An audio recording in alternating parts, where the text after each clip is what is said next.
everybody. I just went for a quick run and got inspired to make this video. I want to talk with you guys about activity, athletics, and pushing yourself to the limits, and is it healthy for you? So you can see in that little clip there, I went on a quick barefoot run in the grass. I believe that's the best way to get your run in is barefoot on grassy, hilly plains, not on hard concrete with shoes. Running barefoot is just much more natural, and running on hilly, grassy areas is the most natural, I believe. And as you can see, it was just a really short run.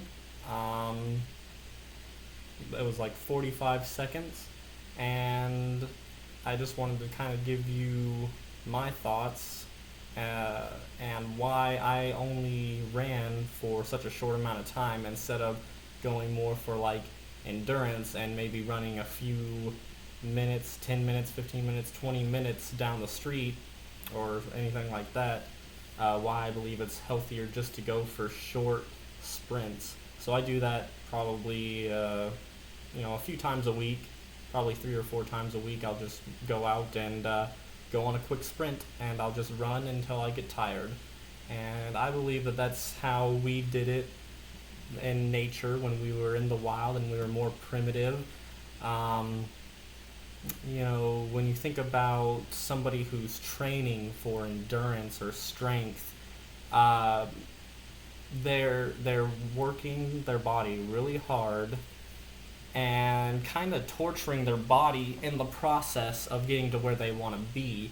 Yes, your body will build up sort of resistance, and it will become more efficient under the circumstances that you're putting it in, as in, running for miles or lifting really heavy weights over and over and over.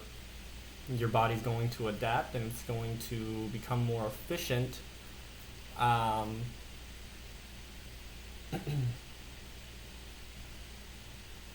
you can reach really amazing levels. I mean, the human body is amazing, and I do really get inspired by people who are able to run insane distances and people who push themselves to the limit. That does inspire me, and I think it's amazing. And I'm glad that there are people that are pushing themselves and showing what the human body is really capable of. Michael Arnstein, the fruitarian. He runs ultra marathons, hundreds of miles, or 100-mile marathon non-stop. I think he said he's ran over 24 hours non-stop. That's crazy. But people look at that and think, wow, he must be in great shape. Obviously he is. He must be super healthy. I mean, to be able to run that far and endure that much, that must be incredible health right there. But if you think about it, I don't believe that it is healthy to push your body in that way. If we're in the wild, when would we ever run? I mean, do you ever see any other animals training for a marathon, training to get stronger? Do you ever see chimpanzees running for 15 miles non-stop, just for the sake of being able to run further? No. A chimpanzee will run or, go as quickly as possible, sprinting, swinging, whatever, if the circumstance calls for it.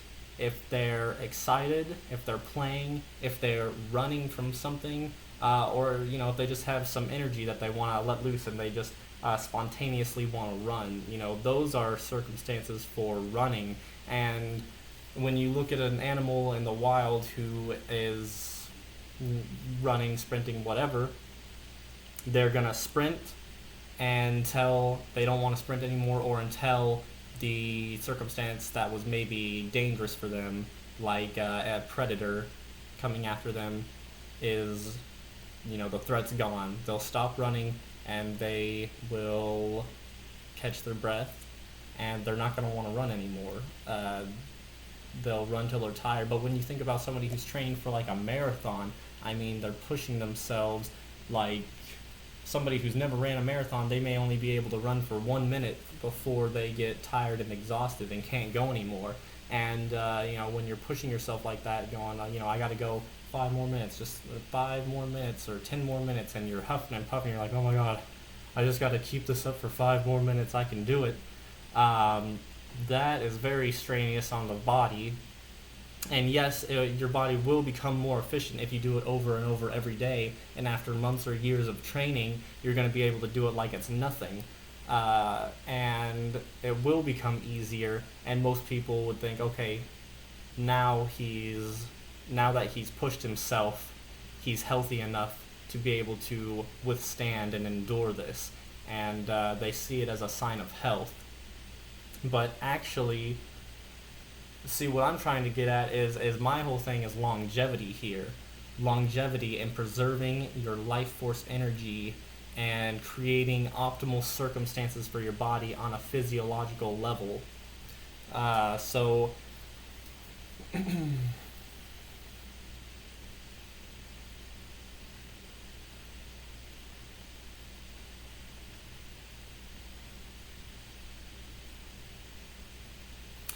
So when you're running and pushing yourself to the limit, is that healthy for the cells of your body? Is it healthy for, every aspect of the health of your physiology?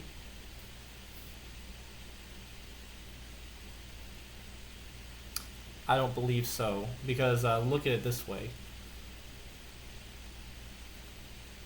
I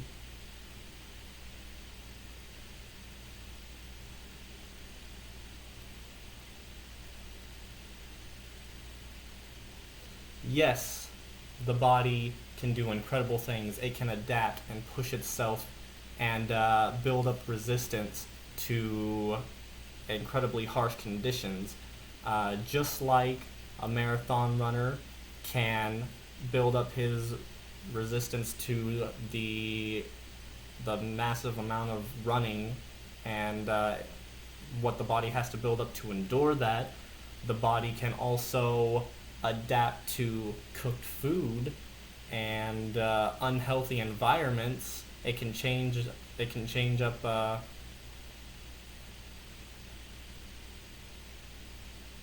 It can adapt and evolve to be able to withstand the onslaught of unhealthy cooked food.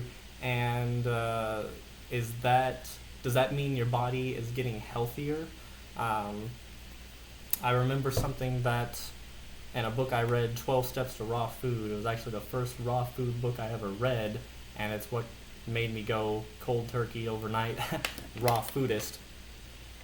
And it's by Victoria. I don't remember her last name, but I remember something she said about how it's customary for, she's from Russia, I believe, and for Russians to drink a bottle of vodka a day. It's like part of the diet over there.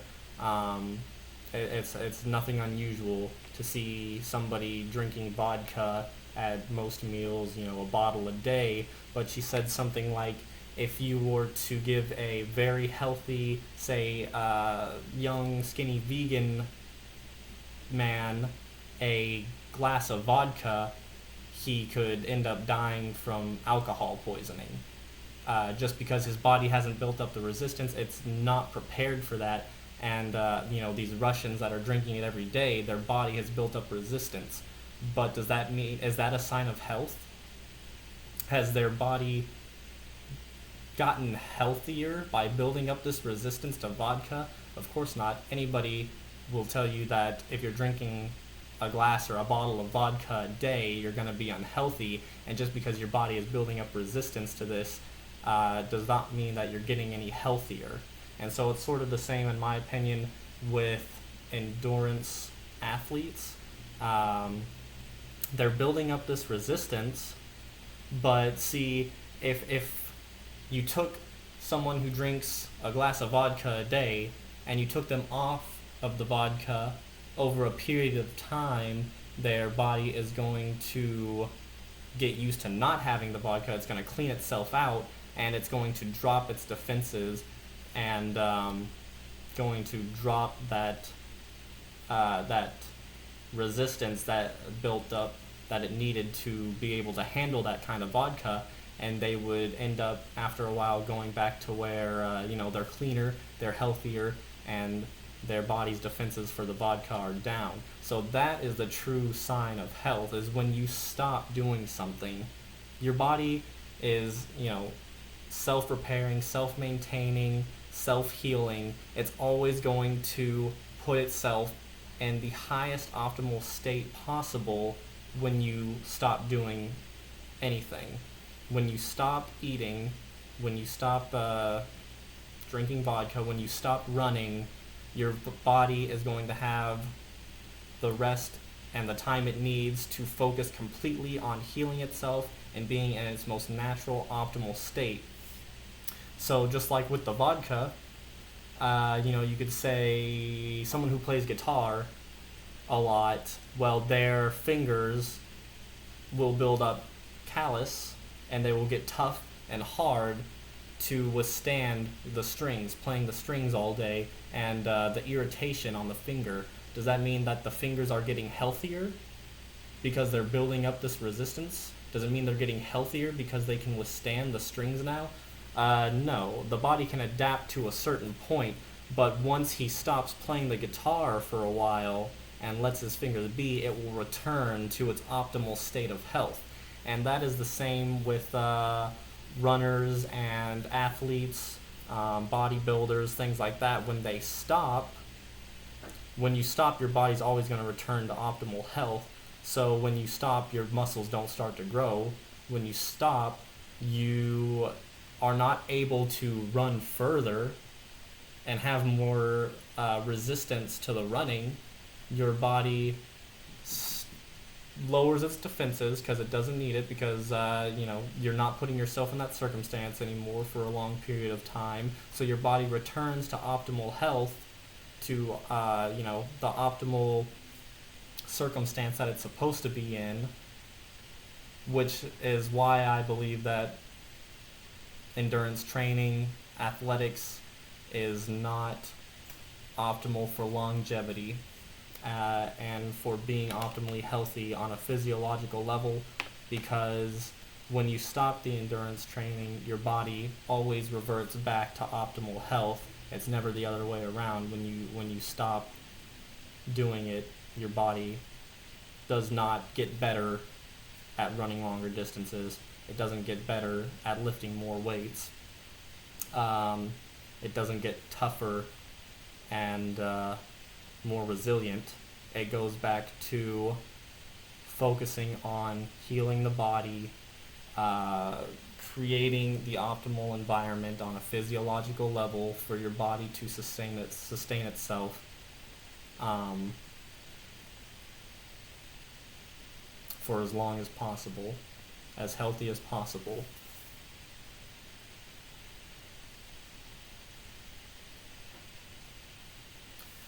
And so I do enjoy running small little sprints like that, 45 seconds. I run until I'm tired, and that helps get my circulation going. It helps get blood to my brain, and I feel pretty good. But running for miles and miles at one time is strenuous and torturous to the body. That's not something that I would do, especially if I was, in the wild. I wouldn't want to just run and run and run and push myself. That would be exhausting, and I feel like I'd be torturing myself, and I don't think any other animal does that.